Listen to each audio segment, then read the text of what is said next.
नमस्कार, आप देख रहे हैं उत्तराखंड प्राइम। मैं हूं आपके साथ प्रियंका। यूपी में हुए अतीक अहमद हत्याकांड के बाद सुरक्षा एजेंसीज की ओर से सीएम धामी की सुरक्षा और सख्त करने की सलाह के बाद पुलिस मुख्यालय में उनकी सुरक्षा कड़ी करने को लेकर सतर्क हो गए हैं।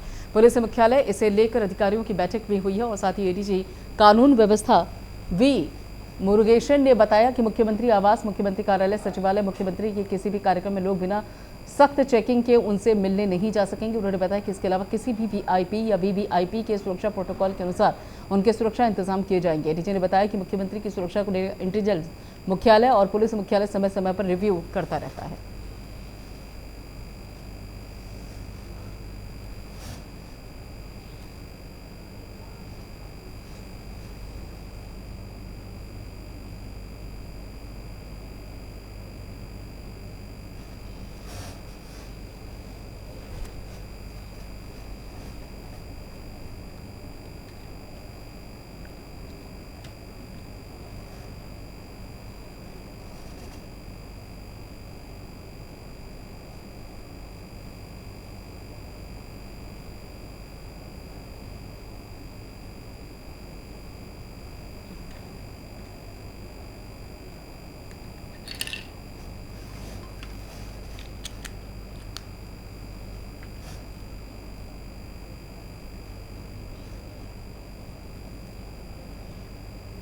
तो आपको बता दें कि सीएम धामी की सुरक्षा और कड़ी करने की बात सामने आई है।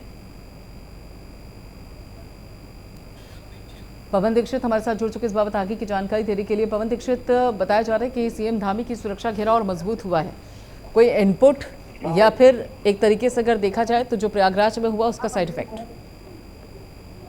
बिल्कुल प्रियंका, जिस तरह से जो पुलिस अभिरक्षा में हुई अतीक अहमद और अशरफ की हत्या के बाद पूरे देश भर में जो भी भारतीय जनता पार्टी शासित चाहे राज्य हो, उनके मुख्यमंत्री हो, उनके नेता हो या हिंदूवादी छवि के लोग हों, उन सबके अलग अलग इनपुट और लाइव रिपोर्ट और इंटेलिजेंस की रिपोर्ट के आधार पर तमाम वीआईपी की जो सुरक्षा व्यवस्था है उसको और कड़ा किया गया। हालांकि देवभूमि उत्तराखंड में इस तरह की अभी तक कोई भी वारदात भी नहीं हुई है और ना ही इतनी सिक्योरिटी में मुख्यमंत्री को रखा जाता है। हालांकि पूरे प्रदेश की अगर बात करें तो मुख्यमंत्री के पास ही जेट प्लस की जो सुरक्षा व्यवस्था है और इकलौते ही एक ऐसे नेता है मुख्यमंत्री पुष्कर सिंह धामी जिनके पास जेट प्लस की सुरक्षा है। लेकिन कल इस घटना के बाद में जहां एक और डीजीपी अशोक कुमार के अध्यक्षता में बैठक की गई जिसमें तमाम एजेंसियों जो सुरक्षा से जुड़ी हुई एजेंसी हैं उन लोगों ने प्रतिभाग लिया, अपने अपने इनपुट्स दिए गए और उस आधार पर तमाम निर्णय लिए गए हैं और उसमें और ज्यादा सुरक्षा व्यवस्था को कड़ा किया गया है। जिस तरह से जो पब्लिक मीटिंग्स हैं या फिर जन सुनवाई के दौरान जो लोग फरियादी आते हैं उनको किस तरह से मिलने देना है, इस तरह से उनकी सघन चेकिंग और जांच होनी चाहिए, उनका सत्यापन होना चाहिए। उसके बाद मुख्यमंत्री पुष्कर सिंह धामी से वो लोग भेंट कर सकेंगे। इसके साथ ही क्योंकि मीडिया का चोला पहनने के बाद ही उन लोगों जो हत्यारे थे जो जिन्होंने अतीक अहमद की हत्या की है, ऐसे शूटर्स जो कि मीडिया के भेष में वहां पर पहुंचे थे, इसलिए मीडिया के ऊपर भी निगरानी रखी गई है और मीडिया का दायरा भी निश्चित किया गया है। और जिस तरह से आम लोग कोई भी अगर मुलाकात करता है या फिर मीडिया के लोग अगर इंटरव्यू लेना चाहते हैं, पत्रकार इंटरव्यू लेना चाहते हैं, बाइट लेना चाहते हैं या उनको कवरेज करने के लिए अगर जाते हैं तो भी उनका सत्यापन किया जाएगा और बाकायदा उनको एक दायरे में सीमित किया जाएगा। बिल्कुल, यानी कि पवन दीक्षित जी जो यहाँ पे पहले अंदेशा था वही हो रहा है, क्योंकि ये कहा भी जा रहा था कि प्रयागराज में जिस तरीके से जो हमलावर हैं वो पत्रकारों का रूप अख्तियार करके पहुंचे थे, उस बाबत ये सुगबुगाहट थी कि अब मीडिया के लिए भी थोड़े नियम कायदे सख्त होने वाले हैं और वही होता हुआ नजर भी आ रहा है। बिल्कुल, जिस तरह के वहां पर जो हालात जो सामने आए हैं जिसमें कानून व्यवस्था, सुरक्षा व्यवस्था को लेकर के एक पुलिस प्रशासन के ऊपर भी बरकरार समाचा रखने का जो काम हुआ है उसको अब अपनी छवि दूर करने के, अपनी छवि को स्वच्छ करने के उद्देश्य से पुलिस प्रशासन भी लगातार इस पर मॉनिटरिंग कर रहा है। इसके नए नए नियम कानून और अब केंद्र से भी इसकी एसओपी जारी हो सकती है। इसी वजह से जो सुरक्षा व्यवस्था के जो इनपुट है, जो मुख्यमंत्री की सुरक्षा व्यवस्था, चाहे वो उत्तर प्रदेश हो चाहे उत्तराखंड, उत्तर प्रदेश में भी योगी आदित्यनाथ समेत तमाम मंत्रियों की सुरक्षा व्यवस्था बढ़ाई गई है। तो ऐसे में ये बड़ा सवाल है कि सुरक्षा व्यवस्था में चूक हुई है, उससे अब आगे इस तरीके की घटनाएं ना हो, जिसको देखते हुए ये सुरक्षा व्यवस्था और ज्यादा चाक चौबंद की गई है। बिल्कुल, यानी कि ये जो सुरक्षा व्यवस्था है इसे चाक चौबंद किया गया है। और उसके साथ साथ ये भी माना जाए पवन दीक्षित जी कि अब जो एक तरीके से सभाएं सीएम धामी की रही हैं, या फिर जिस तरीके से वो लगातार सार्वजनिक जगहों पर आम जनता से लगातार मुखातिब होते रहे हैं, डायरेक्ट मिलते हैं, उसमें भी कुछ बदलाव किया जाएगा। अगर इनपुट इस तरीके के हैं और सुरक्षा घेरा मजबूत किया जा रहा है तो इन सभी चीज़ों में भी बदलाव की संभावना है क्या? चलिए, संपर्क टूट गया पवन दीक्षित से। तो आपको बता दें कि सीएम धामी का सुरक्षा घेरा और मजबूत हुआ है। और उसके साथ साथ ये भी जानकारी है, एडीजी बी मुरुगेशन ने ये बाकायदा चेतावनी भी दी है। खेल मंत्री रेखा आर्य हल्द्वानी पहुंची, जहां पर उन्होंने हल्द्वानी स्थित इंदिरा गांधी स्पोर्ट स्टेडियम का निरीक्षण किया है। और अपने निरीक्षण के दौरान खेल मंत्री ने स्टेडियम में चल रहे निर्माण कार्य और अधिकारियों से निर्माण कार्य की प्रगति रिपोर्ट के बारे में जानकारी ली। खेल मंत्री ने अधिकारियों को निर्देश दिया कि स्टेडियम में चल रहे निर्माण कार्य को तय समय सीमा के अंतर्गत पूरा करें और साथ ही निर्माण कार्य में किसी भी प्रकार की लापरवाही न बरती जाए। उन्होंने कहा, यदि निर्माण कार्य में किसी भी प्रकार की लापरवाही सामने आती है तो संबंधित के खिलाफ सख्त कार्रवाई की जाएगी। वहीं क्रिकेट स्टेडियम के निरीक्षण के दौरान अधिकारियों ने बताया कि स्टेडियम में 80% काम पूरा हो चुका है, शेष कार्य प्रगति पर है और उनके लिए फंडिंग की आवश्यकता है, जिसके लिए डिमांड भेजी है। जल्द ही अंतर्राष्ट्रीय स्टेडियम का हैंडवर्क पूर्ण हो जाएगा।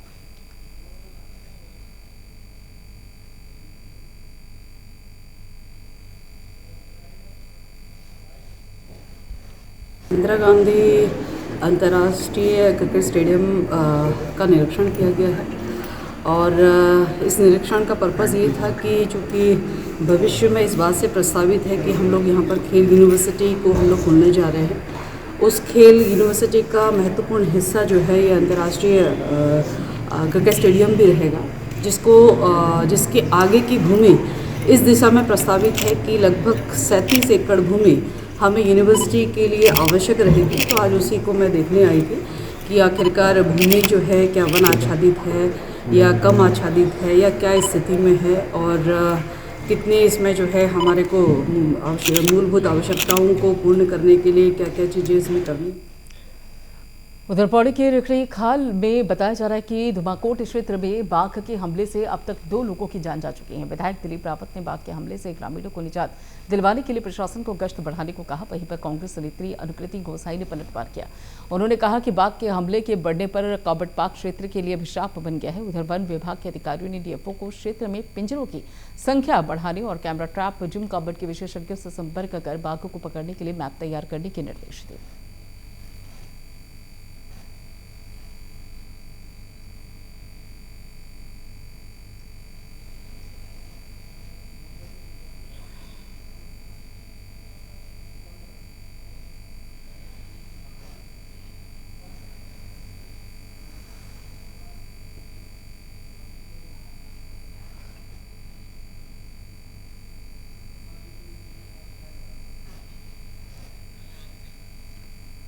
भगवान सिंह हमारे साथ जुड़ चुके इस बाबत आगे की जानकारी देने के लिए। भगवान सिंह, यहाँ पर प्रशासन गश्त बढ़ाने के निर्देश प्रशासन को दिए गए हैं। सवाल ये उठता है, कोई पहली बार तो ऐसा हमला देखने को नहीं मिला है कि जो जंगल के जानवर हो, खासतौर पे बाघ, वो इस तरीके से रिहायशी इलाके में घुस गए हों। आतंक हम इससे पहले भी देख चुके हैं। सवाल ये है कि कोई स्थायी व्यवस्था क्यों नहीं होती है? जी बिल्कुल मनीष, मैं आपको बता दूं, जनपद पौड़ी गढ़वाल के लैंचडाउन विधानसभा के रिखड़ीखाल क्षेत्र में गोलदार का जो आतंक जो मचा है, लगातार इस पे जिलाधिकारी आशीष चौहान ने यहाँ पे मॉनिटरिंग भी करी और वो जायजा लिया भी उन्होंने क्षेत्र में। लेकिन जो गुलदार का ये आतंक जो मचा है कि लगातार 2 जगह भी ये घटना घटी है। और साथ ही साथ मैं आपको बता दूं यहाँ पे कि 144 धारा भी लगा चुकी है, यहाँ पे कर्फ्यू के टाइप का हिसाब सा लग चुका है। और वही आशीष चौहान का साफ कहना है कि यहाँ पे कि इस तरह की घटना जो देखने को मिल रही है तो पहली बार इस तरह से, तो लगातार ये पहले भी यहाँ होता रहता है, स्थानीय लोगों का कहना है। वही बात करें तो यहाँ पे कि क्षेत्रीय विधायक दिलीप सिंह रावत वहां पे पहुंचे पीड़ित परिवार के साथ। बिल्कुल, और ऐसे में अब फिलहाल ये जो बाघ का आतंक है उसे नियंत्रित करने के लिए क्या कुछ किया जा रहा है? वन विभाग की टीम किस तरीके से गश्ती में जुटी हुई है और उसके साथ साथ लोगों को इस बाघ के आतंक से मुक्ति मिल सके, उसके लिए क्या कुछ कदम उठाए जा रहे हैं? भगवान सिंह, चलिए, संपर्क नहीं हो पा रहा है भगवान सिंह से। और यहाँ पर आपको बता दें कि जो बाघ है उसका आतंक देखने को मिल रहा है और फिलहाल जो वन विभाग की टीम है मौके पर मौजूद है। मसूरी माल रोड के पुनर्निर्माण और सौंदर्यीकरण के कार्य को लेकर डीएम ने निरीक्षण किया। डीएम ने स्प्रिंग रोड पर सड़क निर्माण की गुणवत्ता और नालियों के बंद होने पर अधिकारियों को जमकर फटकार लगाई। इस मौके पर उन्होंने नगरपालिका अधिशासी अधिकारी को अतिक्रमण हटाने के निर्देश दिए। डीएम ने कहा कि लोगों को जहां जगह खाली मिल रही है वहां कब्जा कर दुकानें लगा रहे हैं, जो इलाका गलत है और इसके खिलाफ कार्रवाई की जाएगी।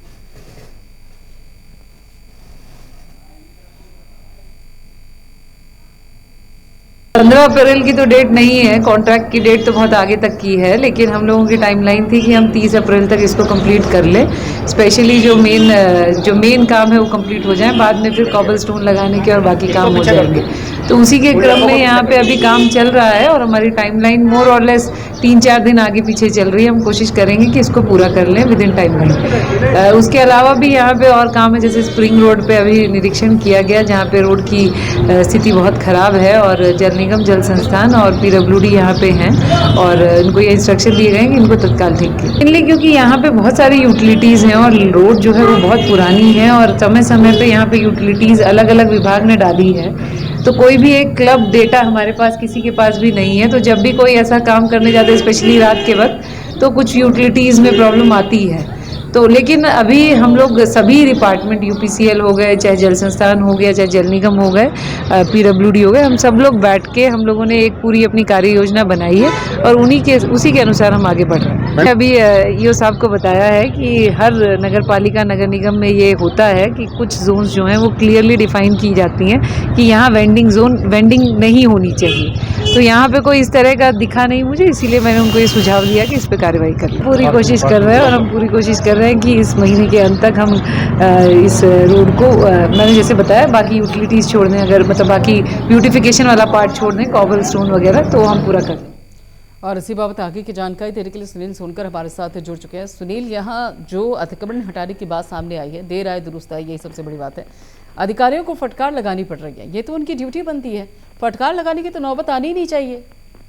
प्रियंका, देखिए, जिस तरीके से मसूरी में माल रोड के पुनर्निर्माण और सौंदर्यीकरण का काम चल रहा है, उस पर लापरवाही साफ तौर पर देखी जा रही है। जिलाधिकारी द्वारा समय समय पर माल रोड का निरीक्षण कर अधिकारियों को निर्देश दिए जाते हैं, परंतु तय समय पर काम पूरा होना संभव नहीं है और इसी को लेकर कहीं न कहीं जिलाधिकारी द्वारा यहाँ पर निरीक्षण किया गया और कई अधिकारी क्योंकि जिनको तय समय पे काम पूरा करना था वो पूरा नहीं हो पा रहा है, इसीलिए इसी को लेकर उनके द्वारा फटकार भी लगाई गई और कार्य की गुणवत्ता पर भी सवाल उठाए गए, क्योंकि कई जगह जो कार्य की गुणवत्ता थी उस पर कई लोगों ने सवाल उठाए, जिसका संज्ञान यहाँ पर जिलाधिकारी द्वारा लिया गया है और उनके द्वारा ये साफ कहा गया है कि कोई भी लापरवाही अधिकारी को बर्दाश्त नहीं किया जाएगा। उन्होंने SDM मसूरी नंदन कुमार को सभी अधिकारियों को रिपोर्ट कार्ड तैयार करने के निर्देश दिए गए हैं और अगर रिपोर्ट कार्ड में कोई भी अधिकारी का रिपोर्ट कार्ड खराब नजर आएगा तो उसके खिलाफ यहाँ पर कार्रवाई की जाएगी। जी बिल्कुल, तो यहाँ पे कार्रवाई करने की बात सामने आ रही है और ऐसे में अब फटकार के बाद असर होता हुआ नजर आएगा क्या?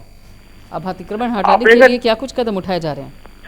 जी देखिए, इसके बाद लगातार, क्योंकि 30 अप्रैल यहाँ पर डेडलाइन है, क्योंकि माल रोड का सौंदर्यीकरण और पुनः निर्माण किया जाना है, तो जिलाधिकारी द्वारा कहा गया है कि सौंदर्यीकरण का काम चाहे पर्यटन सीजन में भी होता रहेगा, परंतु माल रोड को दुरुस्त कर दिया जाए, जिससे कि देश विदेश से जो पर्यटक मसूरी आएंगे, क्योंकि पर्यटन सीजन अब शुरू होने वाला है और ऐसे में माल रोड काफी महत्वपूर्ण मानी जाती है मसूरी के लिए, तो उसको तत्काल यहाँ पर ठीक कर दिया जाए। 30 अप्रैल डेडलाइन यहाँ पर दी गई है और ये माना जा रहा है कि 30 अप्रैल तक यहाँ पर ये माल रोड का जो पुनः निर्माण का काम है वो पूरा कर लिया जाएगा। जी बिल्कुल, और ये सवाल ही उठता है, देखिए जो मसूरी का ये माल रोड है ये एक तरीके से जान है मसूरी की, और जब भी पर्यटक मसूरी का रुख करते हैं तो माल रोड उनके दिमाग में रहता है कि उसका वहाँ पर ज़रूर घूमना है। सवाल ये उठता है कि अतिक्रमण की नौबत आती क्यों है? ये पहले से ही इस तरीके की व्यवस्था क्यों नहीं रहती है कि अतिक्रमण जैसी नौबत आए ही ना? देखिए, अतिक्रमण क्योंकि यहाँ पर अगर बात करी जाए तो जिस तरीके से जिलाधिकारी ने यहाँ पर अधिशासी अधिकारी नगर पालिका को फटकार लगाई है, उनका ये कहना है कि कोई भी नगर पालिका निगम होता है उनका वेंडर जोन चिन्हित होता है, परंतु मसूरी में अक्सर देखा जा रहा है कि कोई भी खाली जगह होती है वहाँ पर दुकानें लग जाती है, वहाँ पर अनाधिकृत रूप से पटरी लग जाती है और इसको लेकर खासकर राजनेता यहाँ पर बहुत बड़ी भूमिका निभाते हैं, क्योंकि वोटों की राजनीति होती है और उस वजह से जो राजनेता मसूरी के हैं वो इन अतिक्रमण को बढ़ावा देते हैं। तो उन्होंने अधिशासी अधिकारी को तत्काल जितने भी अतिक्रमण है उस पर कार्रवाई करने के निर्देश दिए हैं। SDM नंदन कुमार को भी कहा है कि वो भी फील्ड वर्क करें और यहाँ पर अधिकारियों को सख्त लिहाजे में काम करवाएं, जिससे कि मसूरी का जो सौंदर्य है उसको बरकरार रखा जा सके। देश विदेश के जो पर्यटक मसूरी की खूबसूरती को लेकर और यहाँ के वातावरण को लेकर जो मसूरी आते हैं उनको वातावरण मिलना चाहिए। ये ना हो कि पूरे माल रोड पर सारी पटरियां सड़क किनारे लगी है और वो कहीं ना कहीं अव्यवस्था का आलम बनती है। तो उसको लेकर जिलाधिकारी द्वारा साफ निर्देश दिए गए हैं कि अतिक्रमण को किसी भी हाल में बर्दाश्त नहीं किया जाएगा और तत्काल अतिक्रमण पे कार्रवाई करें। जी बिल्कुल। और ये अतिक्रमण किस तरीके का होता है? मतलब ये मानकर चला जाए कि जो व्यापारी है वो दुकानें आगे बढ़ा लेते हैं या फिर जो पार्किंग होती है वो अव्यवस्थित हो जाती है इस बाबत, या ये मानकर चला जाए कि जो रेले ठेले वाले हैं वो यहाँ पर अपने ठेले लगाने शुरू कर देते हैं? किस तरीके का अतिक्रमण अक्सर देखने को मिलता है? क्योंकि इससे पहले भी अगर बात है कि जो जिलाधिकारी निर्देश देते हैं कि देखिए माल रोड को अतिक्रमण मुक्त कीजिए। देखिए, क्योंकि अगर मसूरी माल रोड की बात करी जाए तो मसूरी माल रोड पे सड़क किनारे ये पटरी व्यापारी खासकर जो ठेली होती है वो लगाकर यहाँ पर मसूरी की माल रोड को खराब करने का काम करते हैं। और इसको लेकर जैसे मैंने पहले बताया कि जो मसूरी के राजनेता हैं, जो जनप्रतिनिधि है, उनका बढ़ावा यहाँ पर इन लोगों को दिया जाता है। वोटों की राजनीति उनके द्वारा की जाती है। समय समय पर प्रशासन कार्रवाई करता है। सुनील, यही समस्या है कि जो प्रशासन है वो ये कहता है कि रेवड़ी ठेली वाले जो हैं उनको यहाँ से हटाया जाए और जो जनप्रतिनिधि कहते हैं उनको उनका संरक्षण मिला हुआ होता है। तो ऐसे में एक ही सिस्टम के लोग हैं जो अलग अलग दिशाओं में काम कर रहे हैं। बिल्कुल, देखिए यहाँ पर ये बिल्कुल आप सही कह रहे हैं कि एक ही सिस्टम के लोग हैं, परंतु जो राजनेता है उनको वोटों की राजनीति करनी है और जो प्रशासन है वो अपना कहीं ना कहीं उनको अतिक्रमण के खिलाफ कार्रवाई करनी है। क्योंकि मुख्यमंत्री द्वारा स्वयं ये कहा गया है कि पूरे उत्तराखंड में कहीं भी अतिक्रमण पाया गया तो उस पर कार्रवाई करनी है। तो कहीं ना कहीं कह सकते हैं कि समय समय पर प्रशासन अपने स्तर से कार्रवाई करता है और जो राजनेता है वो अपने स्तर से अतिक्रमण कराते हैं। तो ऐसे लेकर कोई ठोस नीति यहाँ पर अपनानी चाहिए जिससे कि अतिक्रमण ना हो सके और प्रशासन को भी सख्त लिहाजे में राजनेताओं को भी कहीं ना कहीं ये हिदायत देनी पड़ेगी कि वो किसी भी प्रकार का अतिक्रमण ना कराएं। चलिए, शुक्रिया सुनील इस सारी जानकारी के लिए।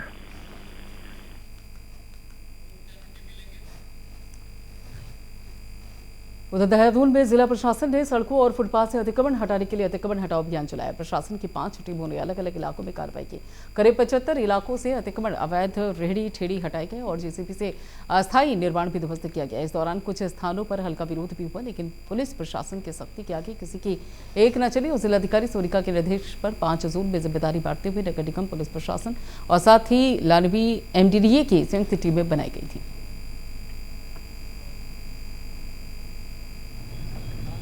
जो ट्रैफिक कंजेशन का इशू होता है, स्पेशली जो जंक्शंस हैं हमारे, जहाँ पे कि बहुत ज़्यादा अतिक्रमण हो गया और जिसकी वजह से जो ट्रैफिक फ्लो है उसके अंदर इश्यूज आते हैं, तो उसके क्रम में जो नगर निगम है और ट्रैफिक पुलिस है और जो हमारे प्रशासन की टीम है वो गई है आज अतिक्रमण हटाने। 5 टीमें बनाई गई हैं और वो 5 टीमें जो हैं जहाँ जहाँ अतिक्रमण की अदरवाइज भी हमारे पास सूचना आ रही है, स्पेशली फुटपाथ और जंक्शंस और मेन रोड जो हैं जहाँ पे हमें ट्रैफिक का भी इशू आ रहा है, वहाँ पे हम फर्स्ट फेज में कर रहे हैं।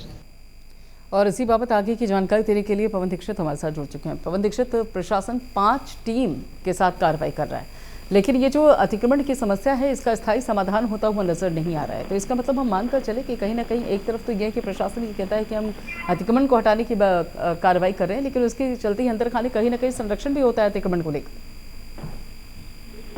बिल्कुल, अतिक्रमण एक बड़ी समस्या है राजधानी देहरादून के लिए, क्योंकि राजधानी देहरादून में जैसे ही ये पर्यटन सीजन की शुरुआत होती है यहाँ पर जो ट्रैफिक की समस्या से लोगों को जूझना पड़ रहा है। इसी को दूर करने के उद्देश्य से जिलाधिकारी महोदया के द्वारा ये निर्देशित किया गया और 5 स्तरीय एक समिति का गठन किया गया जिसमें 5 विभागों के अधिकारियों को सम्मिलित किया गया है और इस अतिक्रमण को हटाने के लिए, चाहे वो जो ट्रैफिक पुलिस हो या फिर नगर निगम हो या MDDA हो, PWD है या प्रशासन, इन तमाम 5 विभागों की एक समिति बनाई गई। 5 टीमें गठित की गई 5 विभागों से और 5 जोन में इसको डिवाइड किया गया, क्योंकि ज्यादातर जो ट्रैफिक है वो दिल्ली की ओर से आता है, सहारनपुर रोड से आता है।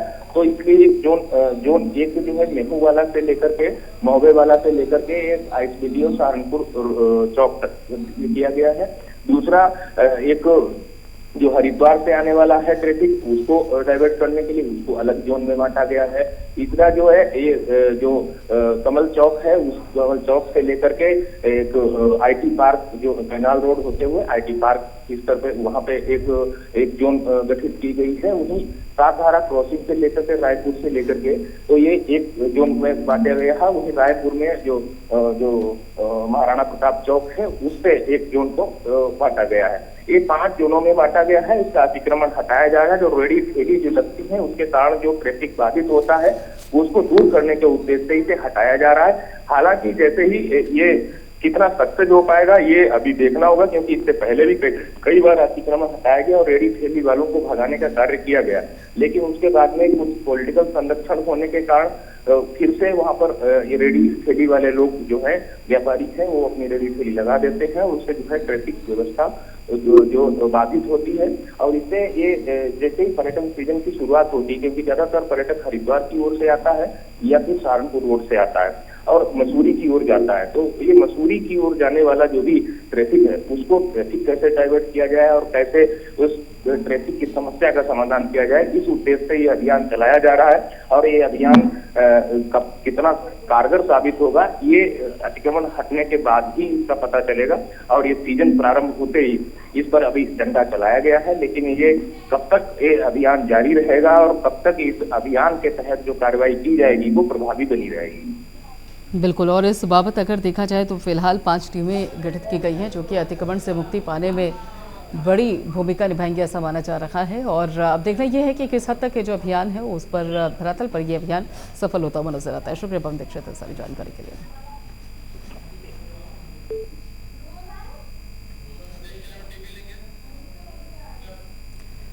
उधर टिहरी गढ़वाल में प्रस्तावित G20 बैठकों की तैयारियों को लेकर कैबिनेट मंत्री सुबोध उनियाल ने बैठक की है। तहसील सभागार में नरेंद्र नगर में बैठक आयोजित हुई और कैबिनेट मंत्री ने संबंधित विभागों से कार्यों की जानकारी ली है। अधिकारियों को आवश्यक दिशा निर्देश भी दिए गए हैं।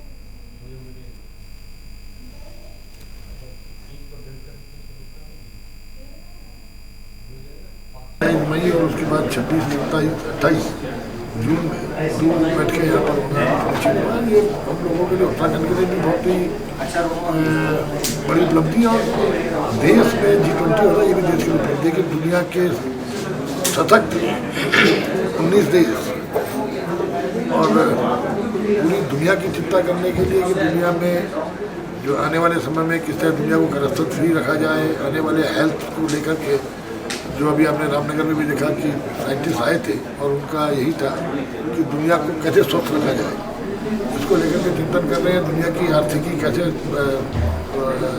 सशक्त हो इसको लेकर चिंतन कर रहे हैं। तो इसमें 2 हमारे यहाँ मुद्दों में, एक हमारे यहाँ एंटी करप्शन।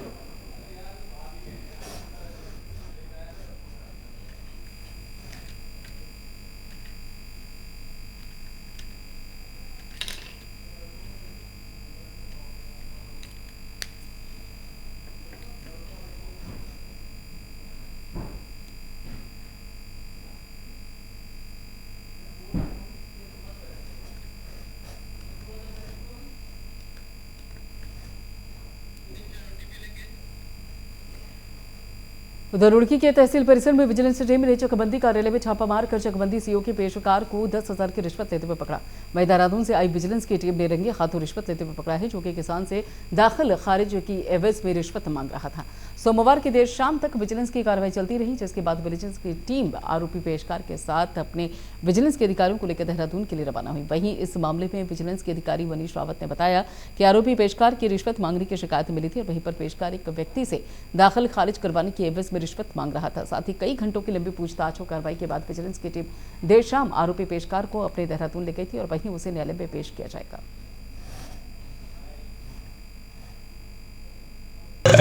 10,000 रुपीज बस हो गया। प्लीज सर किस एवज में मांगी थी सर? दाखिल खारिज करने की एवज में दाखिल जमीन के साथ। हाँ जी, तो लिए सर इसने 10,000 रुपये? जी हाँ। चलिए चलो विजिलेंस थाने में हमारे देहरादून।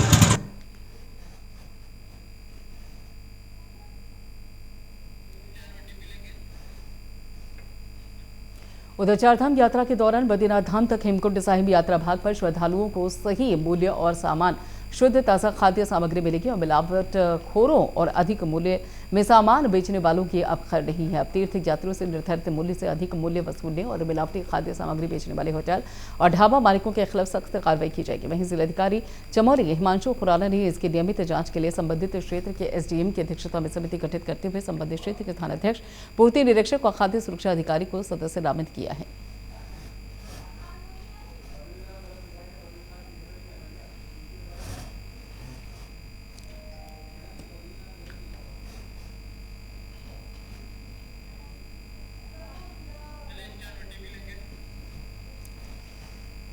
उधर उत्तराखंड में आज से मौसम लगातार करवट बदल रहा है और मौसम विभाग ने अगले 4 दिन तक प्रदेश के कई इलाकों में बारिश और ओलावृष्टि की चेतावनी जारी की। आज के लिए मौसम विभाग ने येलो अलर्ट जारी किया है और साथ ही 19 और 20 अप्रैल के लिए ऑरेंज अलर्ट जारी किया गया।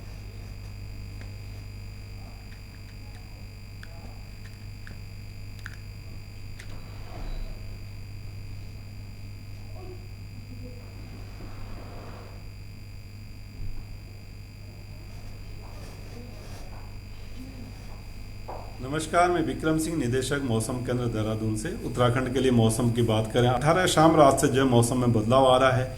एक पश्चिमी विक्षोभ आ रहा है जिसकी वजह से रेन थंडरस्टॉर्म एक्टिविटी प्रदेश में मिलने वाली है। तो 18 शाम रात से जो है मैं कहूँगा जो हमारे अंदर के डिस्ट्रिक्ट से उत्तराखंड के उत्तरकाशी, चमोली, पिथौरागढ़, रुद्रप्रयाग, बागेश्वर, तो इनमें तो अनेक जगहों तक में कल शाम रात से जो है जो एक्टिविटी वो शुरू हो जाएगी, हल्की से मध्यम तक की। और जो गढ़वाल क्षेत्र है हमारा, उसमें भी कुछ जगहों में जो है हल्की रेन थंडरस्टॉर्म एक्टिविटी शुरुआत कल रात से हो जाएगी। इसके साथ जब आप 19 और 20 को जाएंगे या 21 को जाएंगे तो इसमें भी जो रेन थंडरस्टॉर्म एक्टिविटी वो बढ़ने वाली है। आप ये कह सकते हैं कि जो ज़्यादातर जगहों में 19 और 20 को जो है हल्की से मध्यम बारिश और थंडरस्टॉर्म एक्टिविटी वो दिखेगी। इसके साथ साथ जब आप 21 में जाएंगे तो थोड़ा डिस्ट्रीब्यूशन कम होगा, लेकिन फिर भी कहूँगा कि मैं जो है अनेक जगहों तक में हल्की से मध्यम बारिश जो है 21 तारीख को भी मिलेगी। 22 में हालांकि जो एक्टिविटी वो कम होनी शुरू हो जाएगी। कुमाऊं क्षेत्र में कुछ जगहों तक में रहेगी, अंदर के जो डिस्ट्रिक्ट गढ़वाल रीजन के उनमें भी कुछ जगहों तक में एक्टिविटी हल्की वो मिलेंगी और बाकी जगह मौसम साफ होना शुरू हो जाएगा और 23 से करीब करीब क्लियर होना शुरू हो जाएगा। छुटपुट एक्टिविटी हाई रीचेज में आप कह सकते हैं कि जो अंदर